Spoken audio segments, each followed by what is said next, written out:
Hello there, and welcome to the How to Market Your Horse Business podcast. I'm so glad you're joining me here today. As you've likely guessed by now, my name is Denise Alvarez, and I get the honor and pleasure of hosting you here each week. And before we dive into today's episode and I introduce you to our guest, I'm going to quickly introduce myself just in case we're new friends, and then we'll dive right in. Now, as I said, my name is Denise, and through my business, Storm Lily Marketing, I get to help dream-chasing horse business owners to ditch the overwhelm and get the clarity they've been craving so you can grow their business in a way that meets their definition of success. Now, I do this primarily through business coaching and then education, such as this podcast, and I have some online learning resources for you as well. All that I do, friends, is so that you, as an equestrian entrepreneur, can be out in the barn or in the arena or in the pasture or behind the camera, behind the computer, in the shop, whatever it is you do to serve the equine industry. My heart is to help you do more of that which you love. And so here on the podcast especially, you'll get a mix of step-by-step strategies, essential how-tos, and entrepreneurial mindset shifts that will help you not only see what's possible for your business, but I'm also here to guide you through that process so you can make it happen. Now, today, as I said, I have a new guest to introduce you to. Now, she and I have been quote unquote online friends, connected for a while via Instagram, actually. And Nikki actually invited me, or maybe she had put out a call. I can't remember how it even happened, but a couple years ago, she was looking for contributors to her educational blog for riding instructors. And so I had provided an article and we had just kind of stayed in touch on social, cheering each other on. And I thought, as I saw some of her posts, why have I not invited Nikki to share her story? And so that's what I did. I asked her, hey, I think people would love to hear what your story has been and that transformation that you've experienced in your business over the years and what that's looked like. And so that's what we're here to talk about. Now, if you're someone who has been trying to figure out what does it look like to scale your business beyond in-person services, how do you go from curriculum in person to an online or digital product, I think you're going to enjoy hearing Nikki's story. She really is pulling back the curtain, and she's extremely honest on how they transitioned from running a riding academy that, while successful, was tipping her to the point of burnout. And from that experience and the things that they built, they have now been able to build a digital education business for riding instructors. They have students around the world. She's able to use the curriculum that she had built, and that was really the reason they were thriving so well, and help other riding instructors to do it the same. And so you're going to hear Nikki share honestly about trial and error and perseverance, how they handled burnout, why they shifted from teaching full-time, and the steps that she has taken to turn it into an online business. We're going to talk about content creation, time management, listening to your audience, and the importance of being okay starting small. You guys, this is so good. I so appreciate Nikki's heart and willingness to share. And I really believe that you are going to be able to take something away from our conversation. So listen, note your takeaways, and then join me on the other side of the interview because I was taking notes as Nikki was sharing, and I have some takeaways I want to share with you that I think will help you regardless of the stage of business you're in your equine business. If you're looking for a change, if you're looking for some more freedom, then I want to give you some takeaways that I think you can apply. All right, so enjoy this conversation with Nikki and meet me on the other side for some practical takeaways. All right, Nikki, thank you so much for joining me here today. I so appreciate you giving your gift of time to help us and share more about your journey and lessons learned in your business building stages. Thank you for having me. I have been listening to and recommending this podcast for literally years now. Oh So my goodness. it's very surreal to actually be here. That's amazing. I'm so grateful. Well, I know I looked back and I was like, it's almost been a couple years since I wrote a post for your blog. And so Yeah, it's fun to that's be able to sweet. collaborate and contribute. So I love that. Okay, well, I know this first question I'm going to ask you, and I told you before, it's kind of a big question, but it's such an important question. Before we dive into like the practical, let's learn from Nikki type things, I want people to understand who they're learning from and what your journey has looked like, giving us an idea of how it started and how you've gotten to where you are now with Horse Sense levels. So tell me a bit about that. Okay. Well, as I said, it's been a quite a long and winding road. So currently, I run Horse Sense Learning Levels, which is a digital-based business that I am running in partnership with my mother, Dana. And fun fact, this is actually not the first business we've run together. We managed Horse Sense Riding Academy, which was our full-scale riding school, together for 14 years. Oh, Um, wow. and we still like each other. So this is just this is just a special thing that works for us. Um, but Horse Sense Learning Levels is our mission was to provide an online library of time saving teaching tools for equine instructors, full of all the stuff that we wish that we had when we were running the riding school, lesson plans, ready made worksheets, games for teaching unmounted lessons, obstacle course maps, patterns, like all the things that we were creating at 10 p.m. at night, before our camps and clinics, which is very unsustainable. So when we had the opportunity to share the materials that we had created with a wider audience, we thought, oh, this might be helpful for a few people, might be kind of a fun little side hustle. And our curriculum now is being used by over 1,000 members in 12 different countries. Oh my gosh, that's And those are amazing. only the ones I know about. We have a lot of free materials out there too. Yeah. So Mhm. it's incredible seeing this thing that we created in our PJs, going out into the world and doing good and helping students and instructors. So that's been pretty amazing. Um, I think it's inevitable that I would end up doing this because when I was, 9, 10 years old, one of my favorite hobbies was to write lesson plans for my friends and our imaginary horses. Oh my gosh. We ran a riding school and a camp out of our backyards, and I took my position as chief of instruction very, very seriously. So this was all That's amazing. predestined. It was Um, but it really started when I was 18, and my mom and I accidentally started this riding school. Okay, okay, tell me this. I'm gonna just pause for a second because 'cause I'm so curious when you talked about you had imaginary horses. At what time for you personally did you end up getting involved in riding, or is that happening at 18? So I began horseback riding lessons when I was 9. Okay, And all we could afford was the one lesson a week. My parents made huge sacrifices to make it happen. I had a very benevolent grandmother who stepped in and paid for a lot of lessons. But I took weekly hunt seat lessons at a barn in Virginia. And when we moved south, there was a period of time where I kind of like did a little bit of everything. I was riding the neighbors' semi-feral barrel horses and trail riding, doing Western pleasure and learning how to work cattle, like all the things. And then I was a typical horse and kid. I saved my allowance. I got a job mucking stalls as soon as I had a bicycle I could take to the barn. And so I saved up my money and bought my first horse at the age of 13. okay. Uh, Well, congratulations on that. joined Pony Club, just obsessed with it. Like it was just my thing all the way through. So I actually started teaching when I was 16, mostly through Pony Club.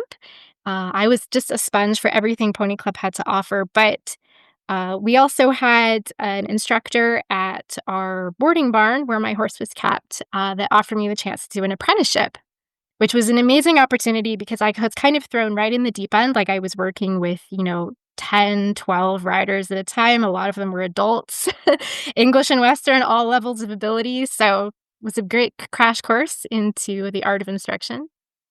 And I ended up with a couple of beginner students of my own through that boarding barn that I was teaching off of my personal horse.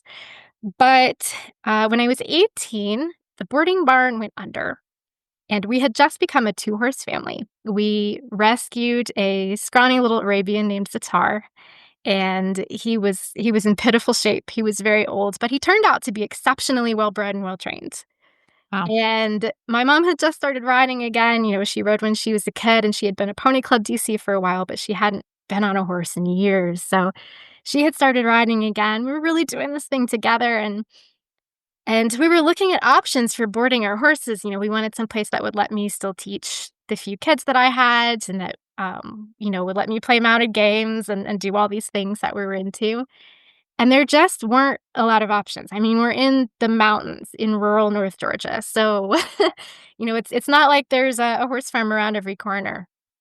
And we were just not having a lot of luck and found out that there was this vacant barn in a gated community just down the highway from us.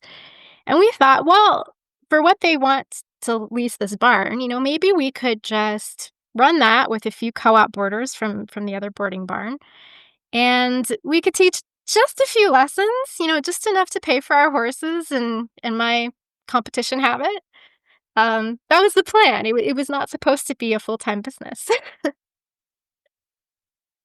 But, we moved in. I think we had, like, 4 horses there. I had my 5 students.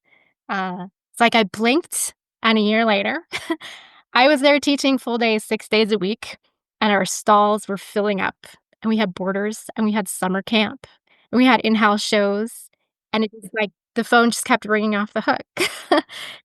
And, I had actually been considering, by that point, I knew that teaching was something I wanted to be a large part of my life as an adult and had been thinking about becoming an English teacher. I have an unfinished English degree that was, kinda heading down the education track. Um, but the horses just pulled me in.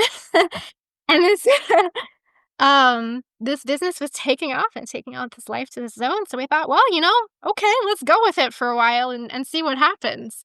So it wasn't a planned thing, but this school actually ended up becoming the business that we ran for 14 years. I mean, it was a huge chunk of my life. Yes, that's amazing, and all at that same location, or did you Well, guys evolve actually, over time? it did evolve. So we were very fortunate in our first location because that barn was located on a fairly major highway at the entrance to a gated community that was took up a large part of our town, right across the street from a bus stop. So we were very high visibility. All those kids were arriving home in the afternoon and seeing people riding horses right in front of them. Oh, so initially, the marketing was quite easy. Uh, but, we actually moved our business twice. I never owned the property that we were running the facility on. They were always leased barns, and on 2 separate occasions, we had to pack up our circus and move because the property became no longer viable.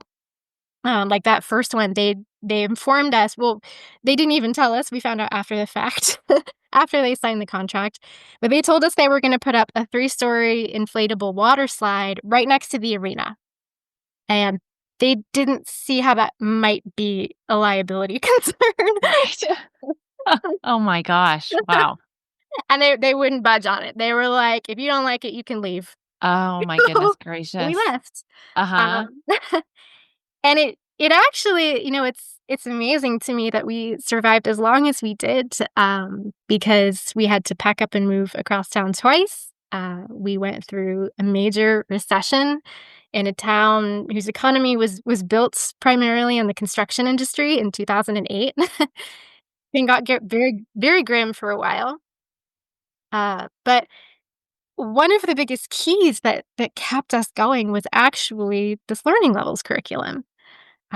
So it came along a little bit later. We initially launched it in 2007, and I created it to solve a couple of problems that I was having within the business.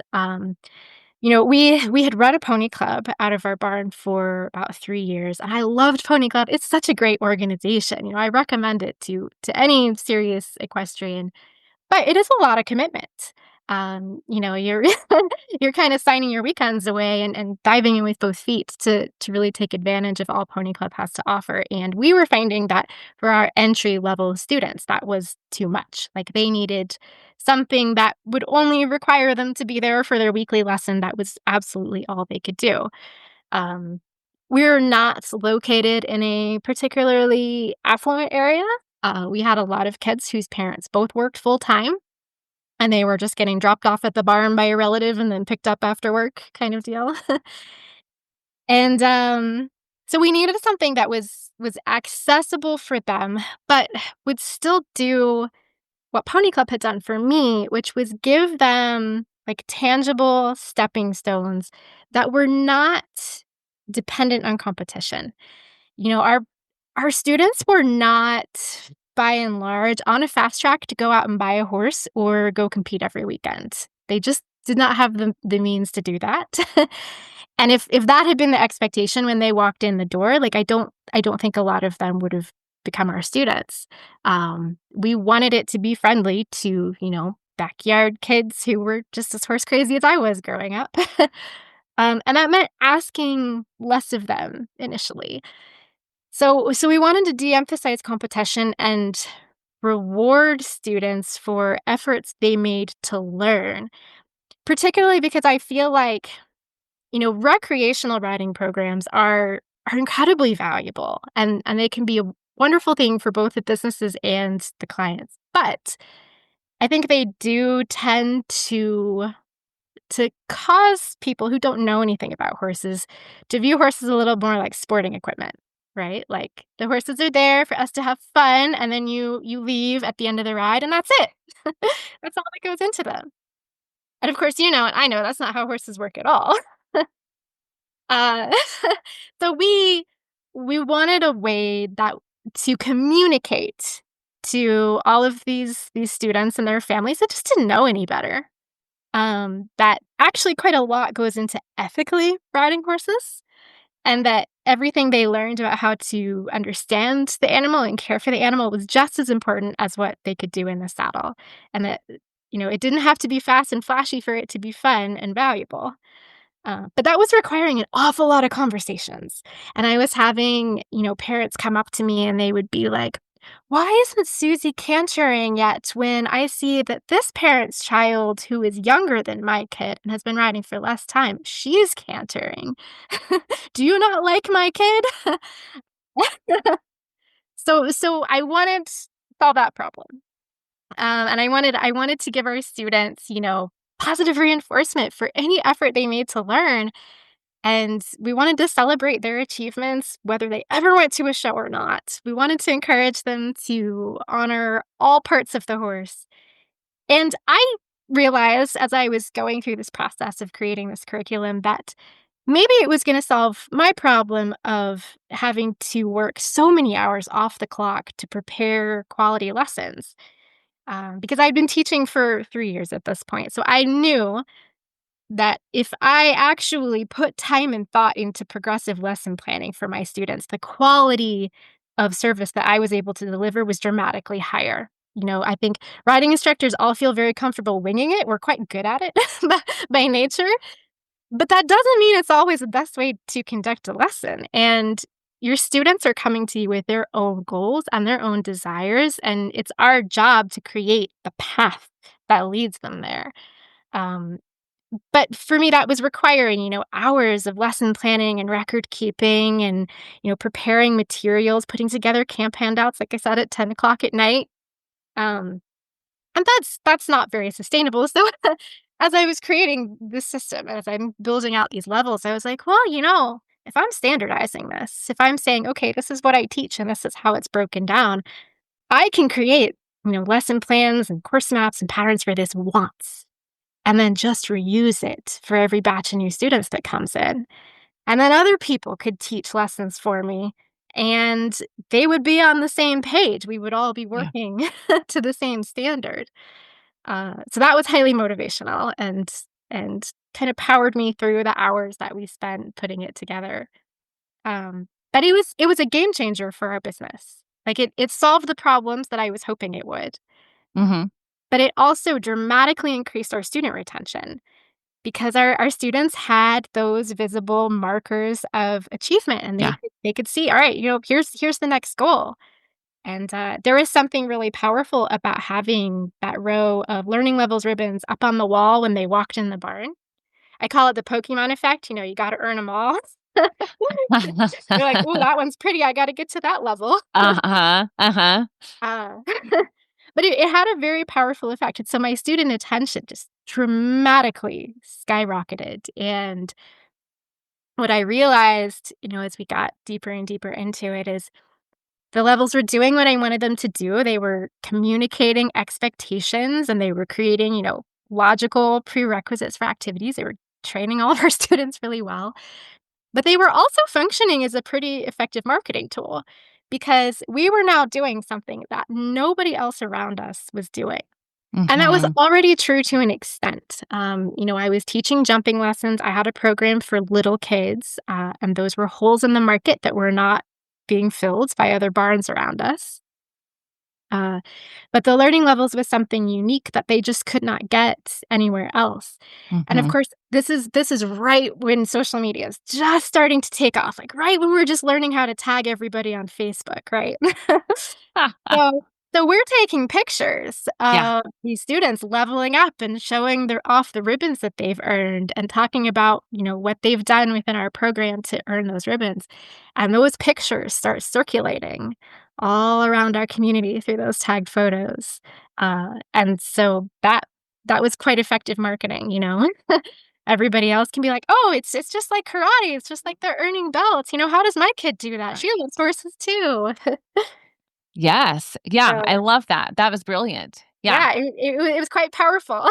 Mhm. And so, it kind of became the glue that held our business together, and, Mhm. we survived those relocations, we got through the recession, we had a really good long run with Uh-huh. with our school, and, I really do believe that the levels were the thing that made it all work. That's awesome. So tell me about what that looked like, Nikki, the end of the 14 years in that business and the beginning of just focusing on the digital component. Well, let me back up because I don't know the timeline.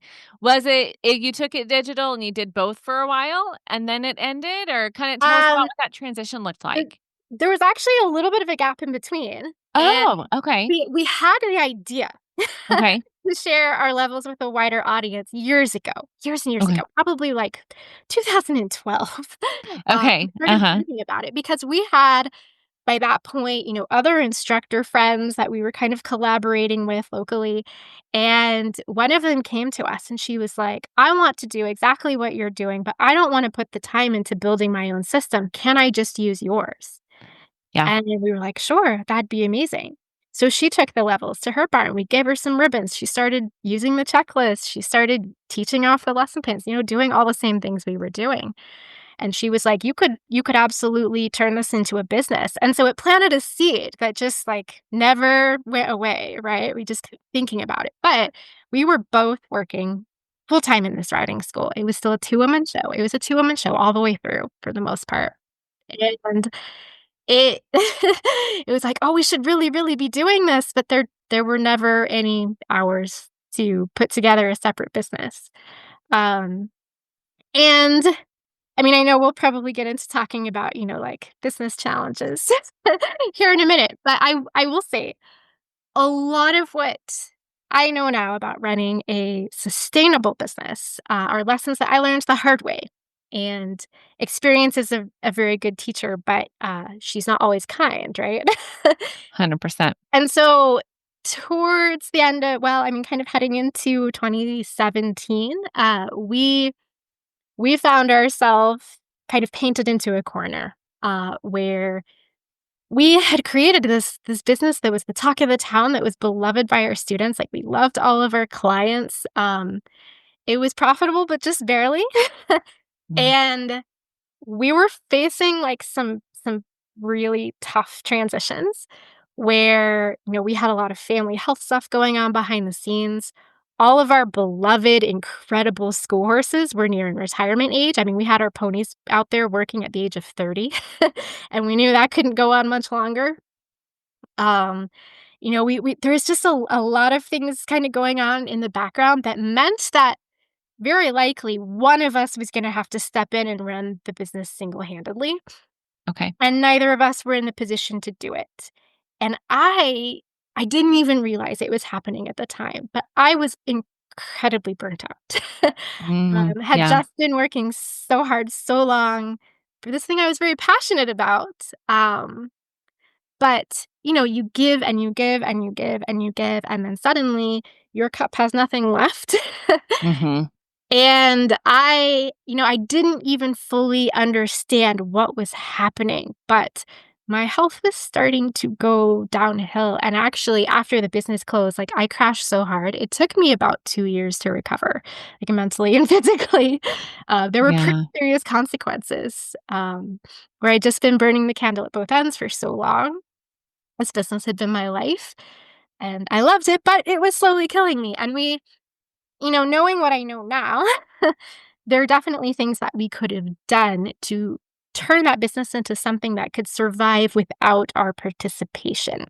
But as it was structured in that moment, facing these immediate decisions, there was nobody available to step in and take the reins. Mhm. We didn't wanna close it. It was a very difficult decision. It was very hard. We gave our students, like, 4 months notice, and they grieved the whole 4 months. Yeah. Mhm. But it felt like the time had come and, like, we were just in a position where there wasn't anything else we could do to save it. Mhm.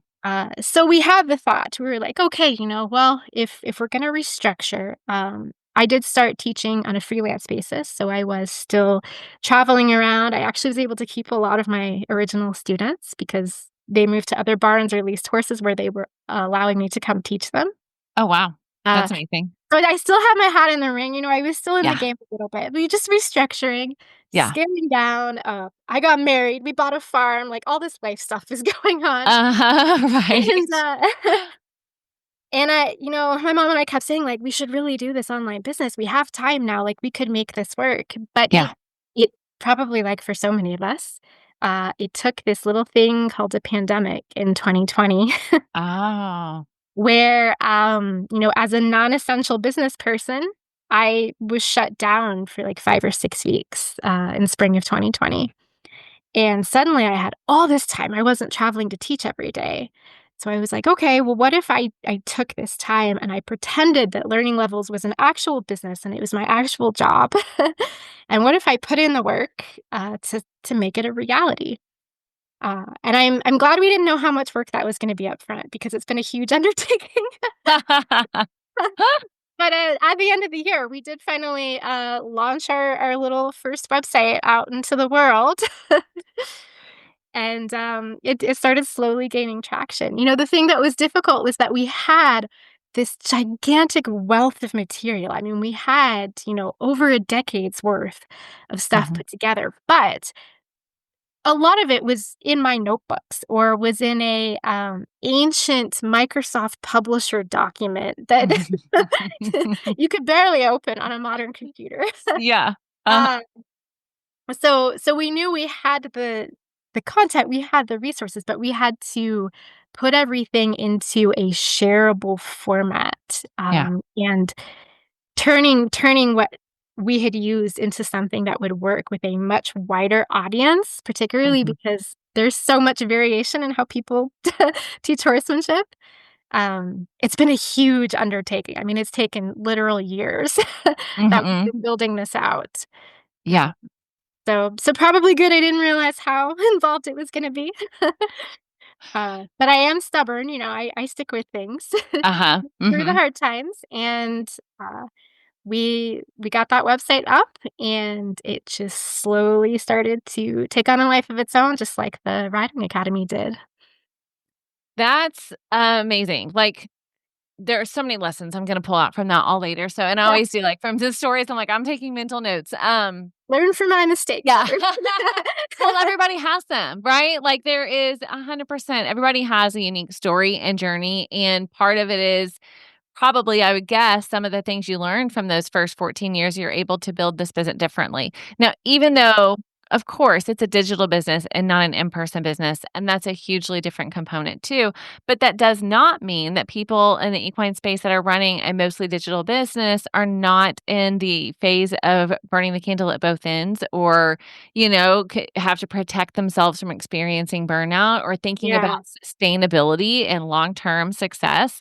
So those are things that apply whether it's a, physical business or digital, right? absolutely, absolutely, and particularly, I think there is such a toxic belief in the horse industry that we're all here because we love doing this and that there's no money in horses, but we love it. So we're going to do it anyway.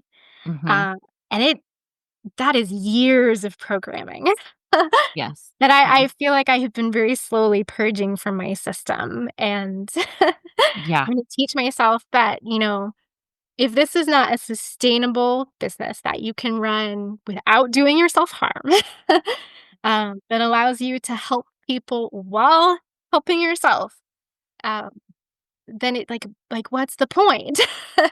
Nobody wins when you burn yourself out in the effort. And so I think a lot of us are people pleasers and yes people, and what we want to help, and we love the horses so much, we want to make them available to everyone. Mhm. But you really do have to take care of yourself first, or none of it works. Yes, yes, so true.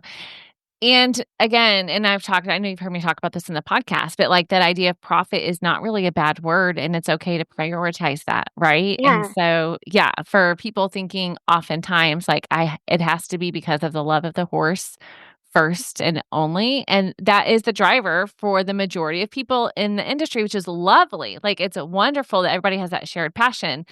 And as a business owner, you can still be a responsible business owner and still treat it like a business so that you right. can do it long term. So you can still do the Exactly. horse thing that you love for the long term. The Yeah, profit is what makes it all possible. So, right. Yes, especially exactly. when we were running the riding school and we had live horses in the mix, Right. yeah, those horses, I had a very high standard for how they were cared for. Mhm. And if your lack of profit is causing you to make hard decisions that are affecting the horses, Yeah. So your true. clients are not winning, your horses are not winning. Like there's this Mhm. whole trickle down effect from that. So it's Yes. important. Yeah. Yes, 100%.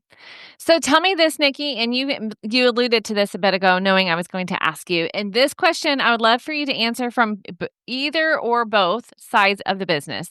As you've built horse sense learning levels, and as you built the academy, what were some of those roadblocks? Clearly, time.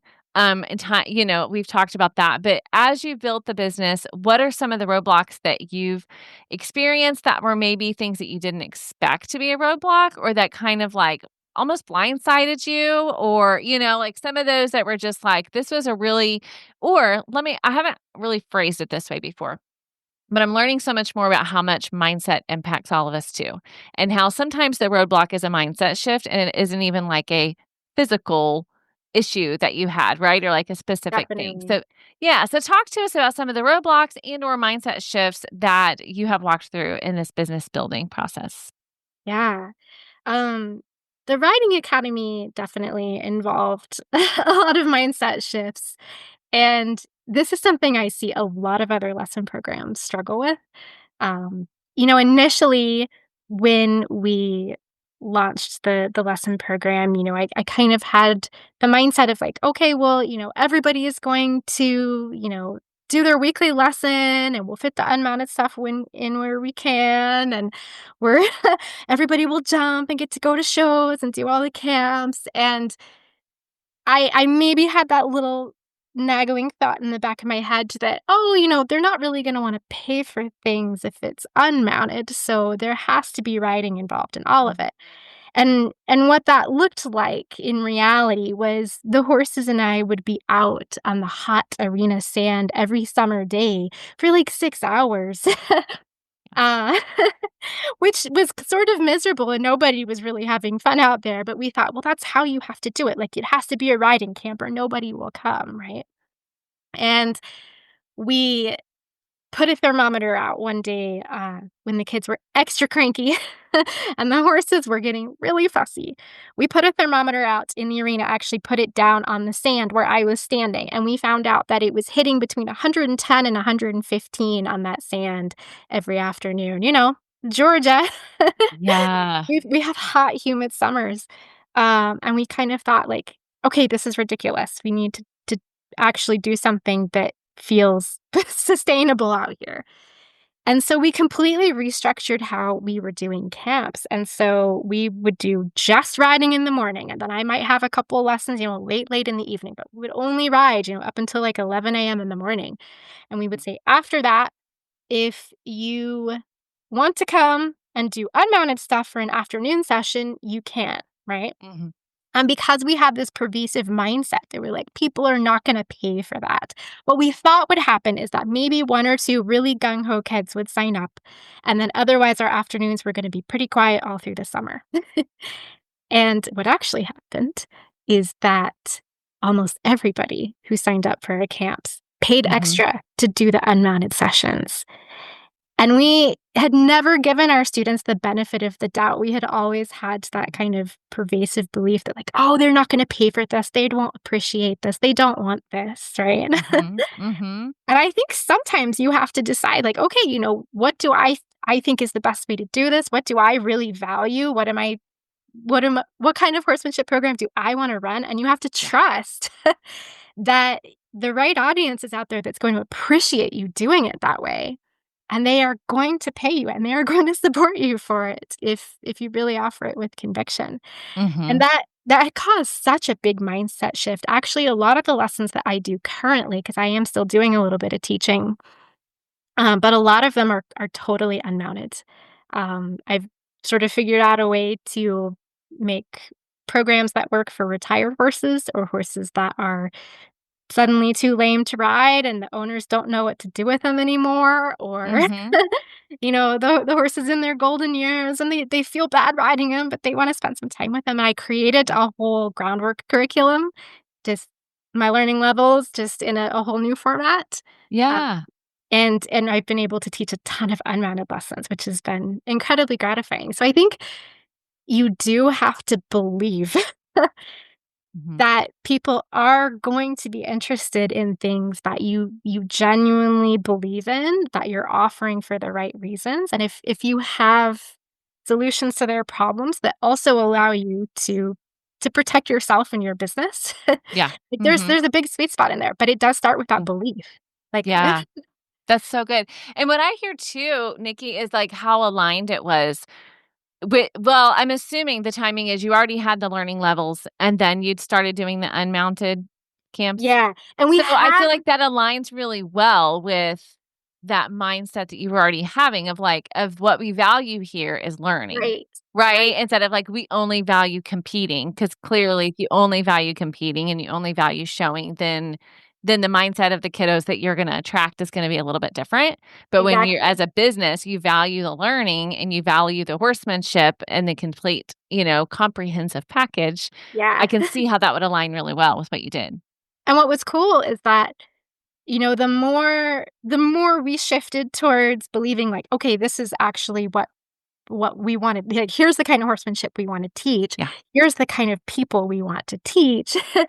um, the levels were helping us communicate that to Yeah. the Mhm. clients, and serving as almost a filter where we were attracting more and more clients who actually were aligned with the kind of school that we wanted to run. I love that. Which changed the dynamic of the barn so much, Yeah. like, every riding instructor has the clients they complain about behind the scenes. Yes. And towards the end in particular, we were like, "We love all of these people." Uh-huh. They Yeah. are loyal, they pay their bills, they come to their lessons, they value what we have to offer, and I Mhm. I feel like we were really attracting the kinds of clients we needed, Yeah. because we were getting so clear in that messaging. I love that. So talk to me on the learning level side in terms of the online business that you have now. What are some of those challenges that, you've experienced along the way? Yeah. So with the online business, it's been a whole different ballgame. Uh-huh. And, I think there's like a business challenge to it, and then there's also a personal challenge that I've had. Business-wise, I think the thing that's been the most daunting all the way through is being able to create a product that is helpful to a wider audience that Mhm. meets the needs of a really diverse population of instructors. We have English instructors, Western instructors, saddle seat teachers, people who don't teach any riding at all, but wanted to use our stuff to do the unmounted, people who are using select parts of the curriculum to do very niche programs. it's a very wide net. And so creating something that works for everyone without being just like an overwhelming amount of stuff for everyone Yeah. is a Mhm. constant challenge, and we're, like, always, always, always working to refine it and to streamline it, and, like, even as I speak, we have all these things in the works Yeah. to continue to help work toward that goal, which personally has been tough for me because I am somebody that is, like, all creative energy and ideas. I really want to do all the things, but Mhm. as I, learned to my detriment, you can't do everything at once. You can do anything, but you can't do it all simultaneously. Yes. And so it's been a constant challenge for me to be able to say, "No, this is the priority right now. Like, this is the one thing that I need to focus on." For example, these past 3 months, I have been working full tilt on my second book. Um, in 2023, we published a book of unmounted lessons because that was a huge need we had been seeing in our audience. Everybody kept asking for like just a single collection of exercises. I was like, I have nothing to recommend you. I should write that.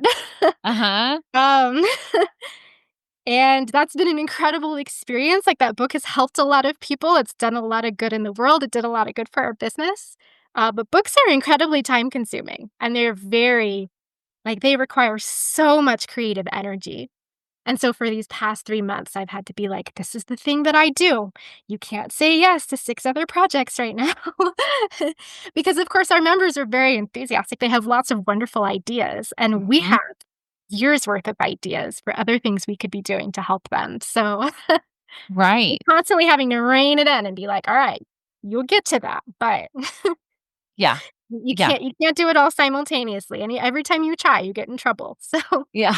And I do think that especially when you look at taking your business online, and so many in the equine industry have this, right? They have a membership, they have a digital course, or they're doing podcasting, or they're doing YouTube channels. Like, there's definitely a lot in the equine space. So I know a lot of people that are listening are feeling that pain of like, I have a lot of ideas and there are a lot of things that I could do that could work really well. So how do I know which one to hone in on? How do I know where to spend my time and energy? So for you, Nikki, how do you make that decision? It's not always easy, um, but that's where I think, all the marketing that we have done for the online business has been organic so far. That may change as we start to move on to some bigger projects, but it has all been organic, which has really allowed me the opportunity to connect with our audience and get a really good feel for what they actually need. Like, what problems are they facing in their lesson programs right now? Mhm. And that's where, the books kind of rose to the forefront of the project pile because we could see how each of these volumes would fulfill a very specific need. There are things that our members asked for and asked for and asked for. We're like, well, this would actually solve all your problems in one go. Yes. so, um, so it's given us a chance to be like, all right, what's the thing that will make the greatest impact right now that will be the best solution for what our members are experiencing. Mhm. Because I think ultimately that's what all businesses are, right? Like we're just helping each other solve problems Right. and positioning ourselves as the solution, like bringing the gifts that we have, Mhm. and turning them into to helpful solutions for people. And Yeah. so that's been that's been the compass that I have been using.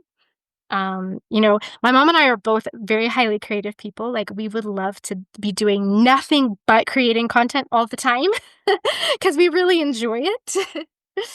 But it does require a lot of prioritizing and figuring out like what's actually going to be the most helpful Mhm. in short term. That's so good. I just recently, as we're recording this, just recently published a podcast interview with Stacey Westfall, I and just listened to that that. Yeah. and it was So so good. good. And that was one of the yes, same, lovely. And that was one of the things that she said and that she did from the beginning, right? Was answer the problem of the people that were right in front of her that had the questions. And that was Yeah, what she created. And that was one of the things that helped her to take off because she was solving a real problem that they actually had right there in front of her. So I love right. that.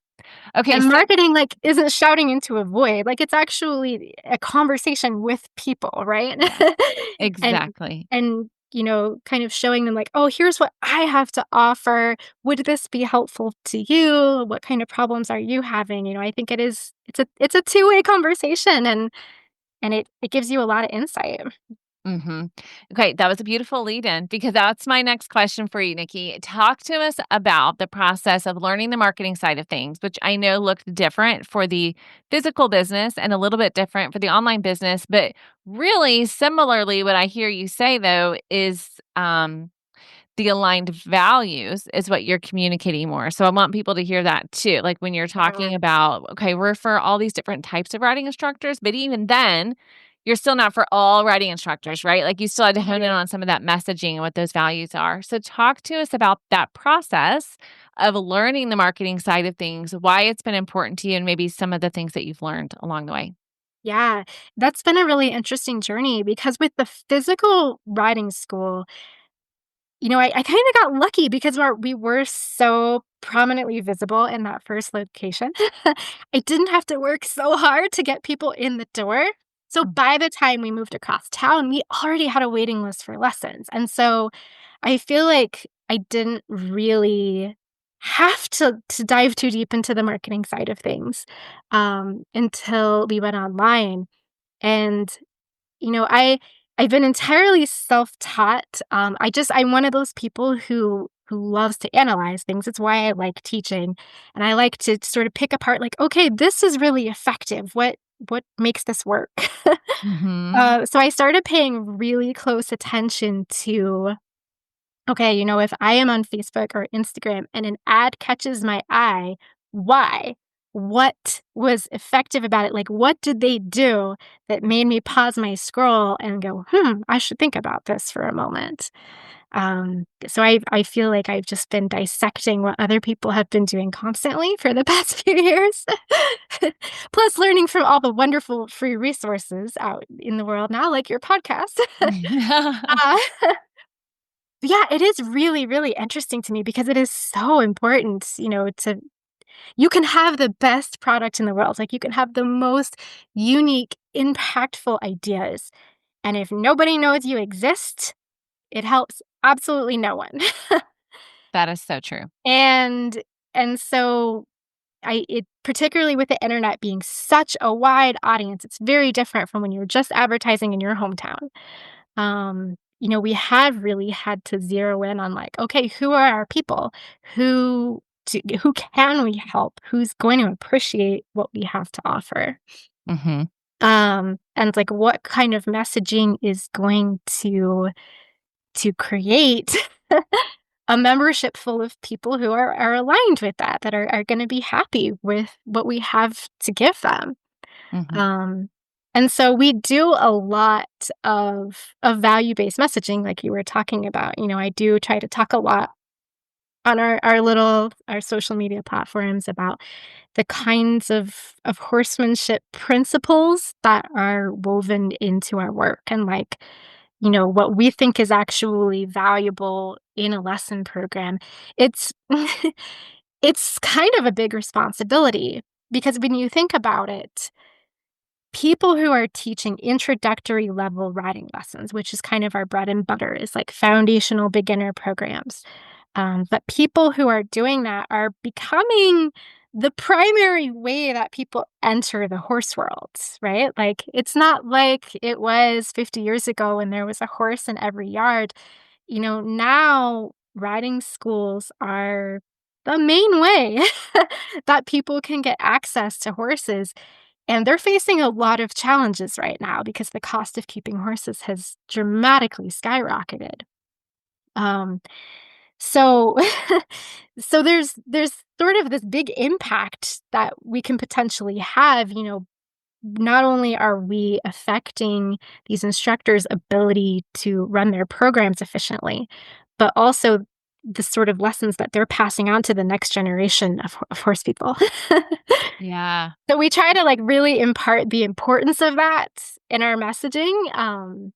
And I think it's helping us find people who are interested in creating an impact like that and are interested in ensuring that we're bringing equestrians into the world who actually care about the horses and care about welfare and are in it for all Mhm. the right reasons. Mhm. Yeah. I love that, and I just wanna pull that out for those listening, like, that idea of the value-based messaging and marketing is so key because oftentimes when I talk about niching down, people go straight to the discipline or the breed, and those things can be super important for business owners. And if you're in a specific discipline, like, yes, you need to make that very clear.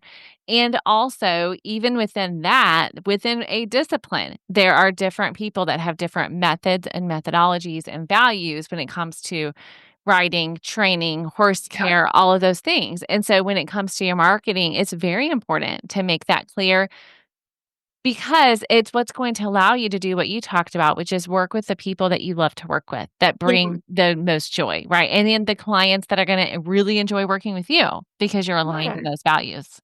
Exactly. Everybody's happier when you like really seek out your ideal client and speak directly to them. Yes, 100%. Okay, Nikki, I have one more question for you. So we're going to pretend like you are sitting across the coffee table with a fellow equestrian entrepreneur, and they are asking you about how you've built your business in a way that meets your definition of success. They want to do something similar with their business. So they may have been in business for years or just started. I think either one can learn from one another. And so tell me, what are 3 to 5 lessons or things to know that given what you've experienced so far in your business building journey that you would want to share with them? Okay, I'll try to narrow this down. um, we touched on this before, but I think when I view success now through the lens of running a business, I think it does need to be able to exist without your active daily participation. And that's Mm, something that was never on my radar when we were running the riding school. And then suddenly I realized why that was so important. So yeah. I think it's something now, like, even if you want to have a very small business like we do, even if you're planning on keeping your team quite small, like, you do have to consider, what structures am I putting in place that will allow me to step away from it? Because otherwise, the business runs you, not the other way around. Mhm. And I Mhm. think, ultimately, if it can survive you, going to attend to family business for however long you need to, or having, a health issue, um, then that means it's actually like a strong, sustainable, successful business. Okay, Nikki, I'm curious what you would say, how you would do that differently, especially with the physical business, right? If you're the primary riding instructor, and for those that are listening, I have a Yeah. feeling that's what they're saying. Like, okay, tell Yeah. me practically what you think that could look like. Yeah, what do you think that would look like? Yeah. So, we were fortunate in that we ran the riding school for so long that we were able to kind of like bring a lot of students up through the levels and home grow our own helpers. But I would have formalized that a lot sooner. And, I wanted to be out there in the arena all the time. The teaching was why I got into it, is what I loved doing.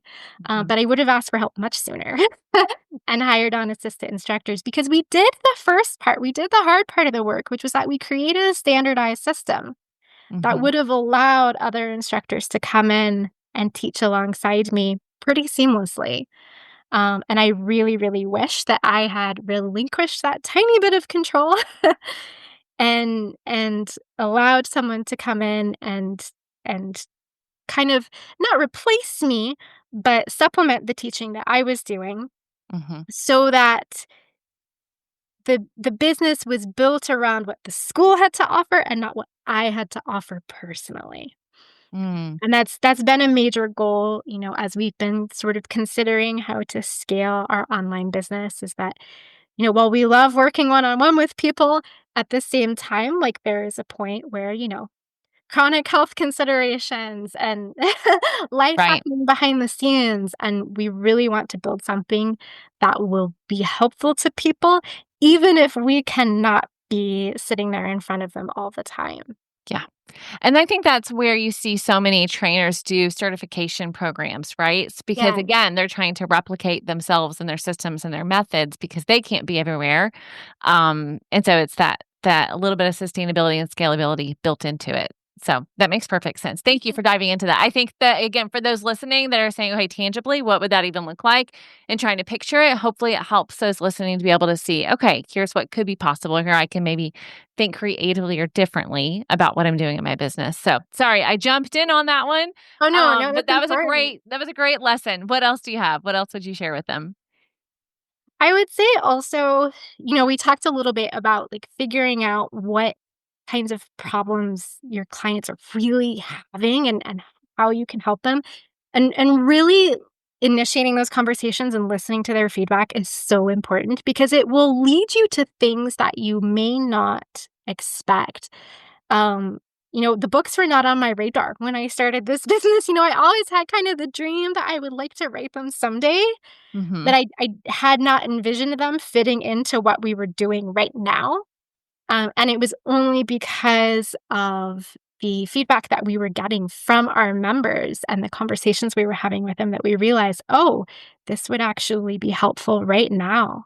My groundwork curriculum was something that was born very late into our learning levels journey just because I was seeing a need. And I had all of these clients that had unrideable horses, or they had just bought a horse and the horse was at home and was having problems and they did not know how to train. Like, they could ride really well, but they did not know how to Mhm. train or do anything from the ground.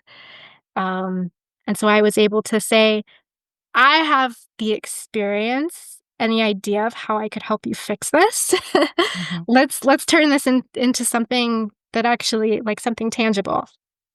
And that's how my horse-centered levels were born.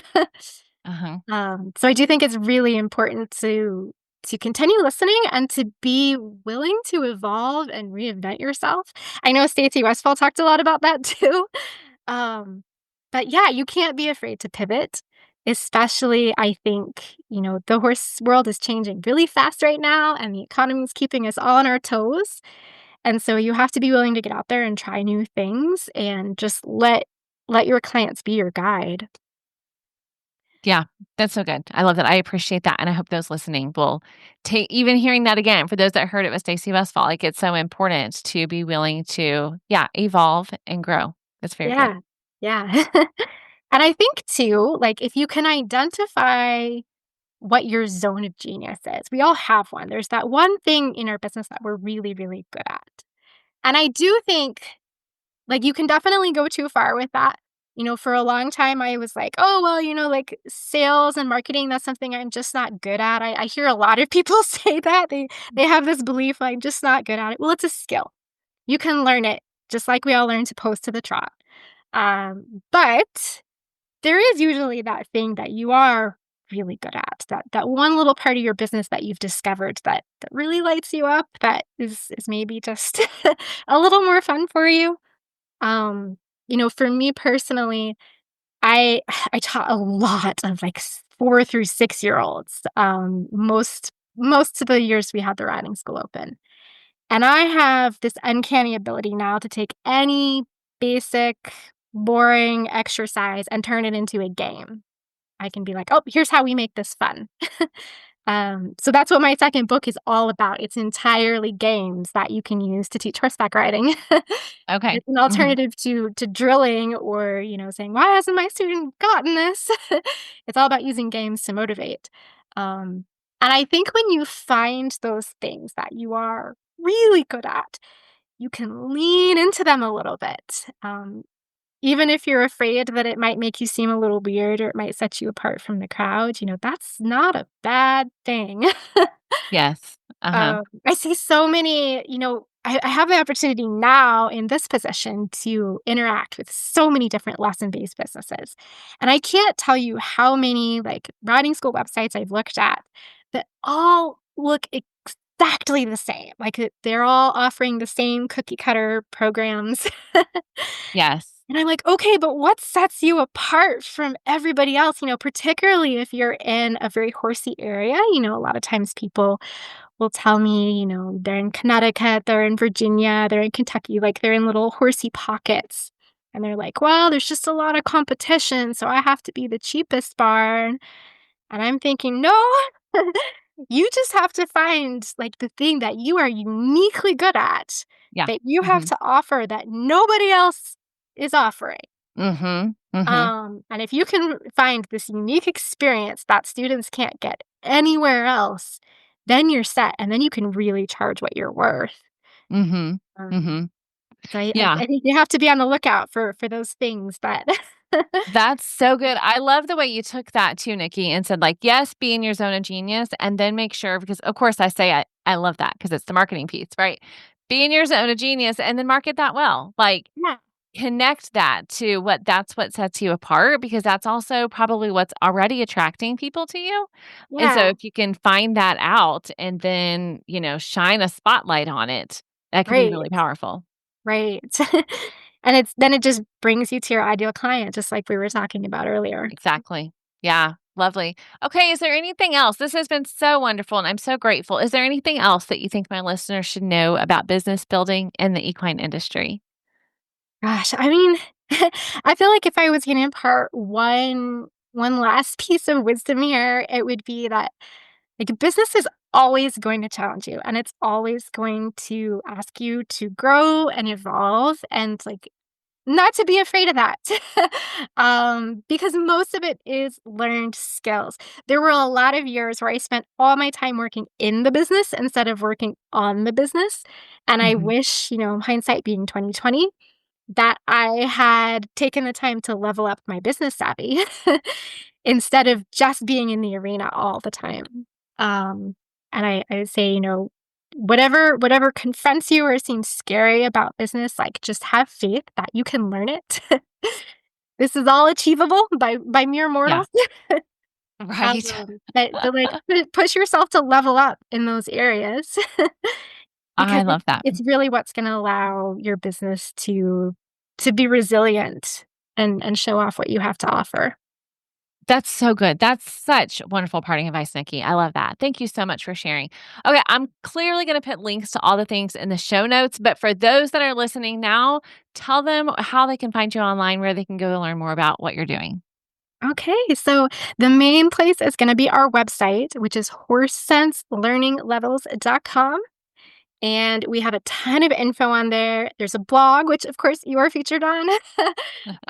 We have a lot of free info.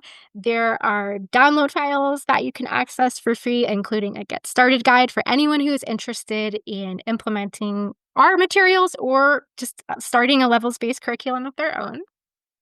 We are also on Facebook and Instagram, and the pages are at Horse Sense Levels, just levels for that one. There is a YouTube. It's not very active yet because I can't do everything at once, but Right. Because back to what we talked about, yeah, prioritizing. it's one of those Exactly. things I had to shelve.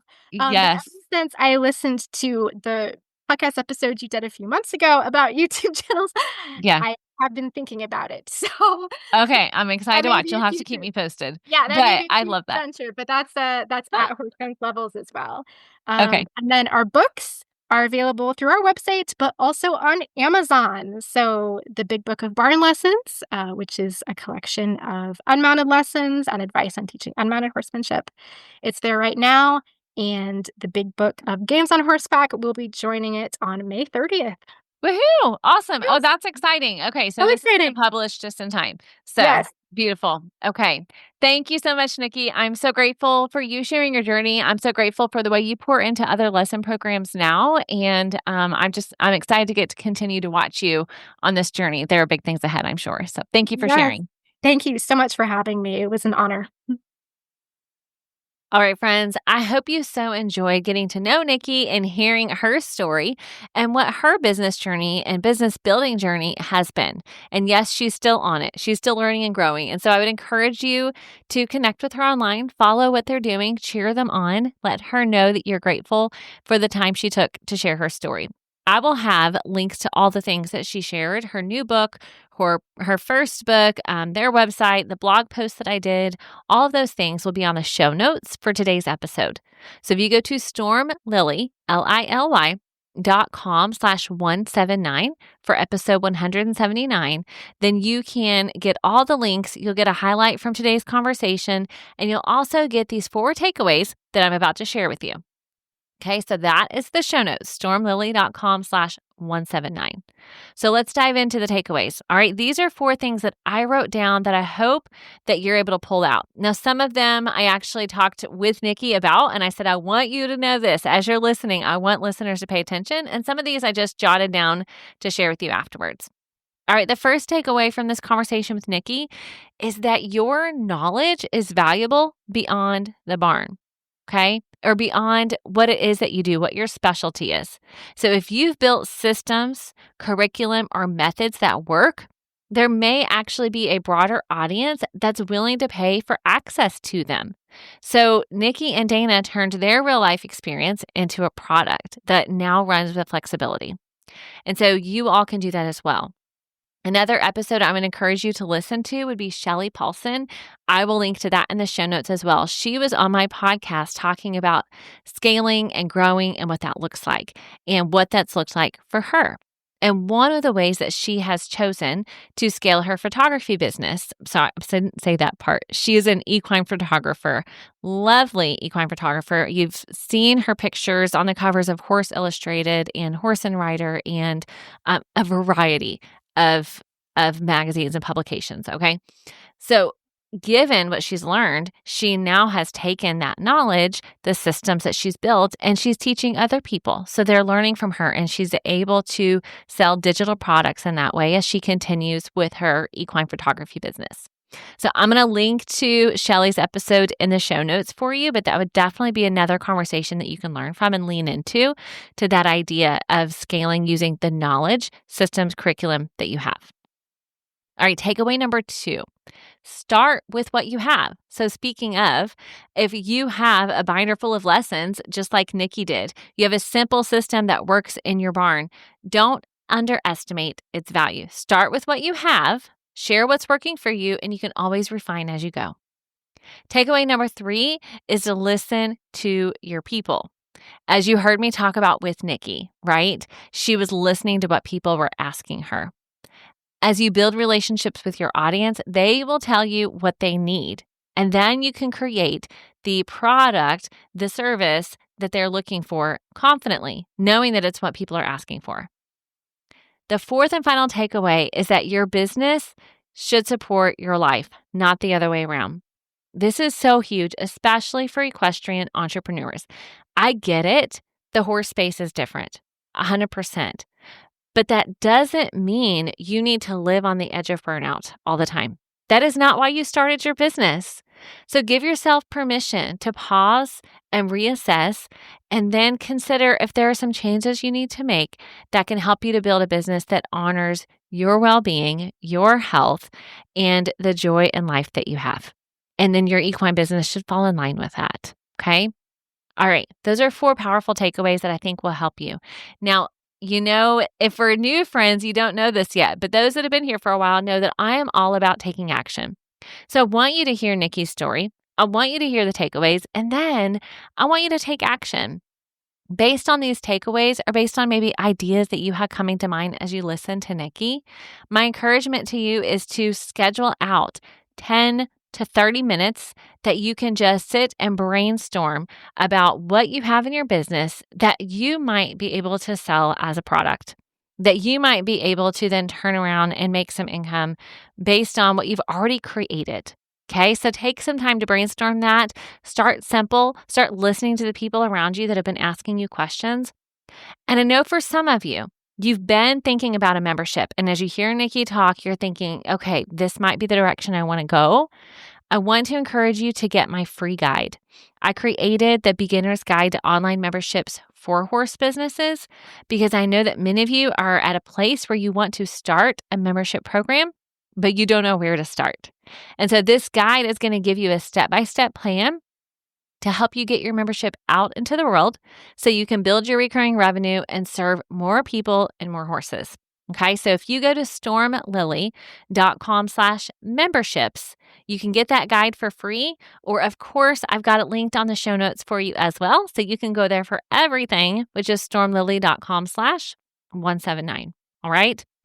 But the point is that first step is key. So whatever that first step is for you after you've listened to this episode, if it's getting that free guide to memberships, if it's sitting down and brainstorming your ideas, or if it's you saying, I already know what I want to do, and now this is my reminder to just take that first action. Whatever it is, I want to encourage you to do that today. Okay.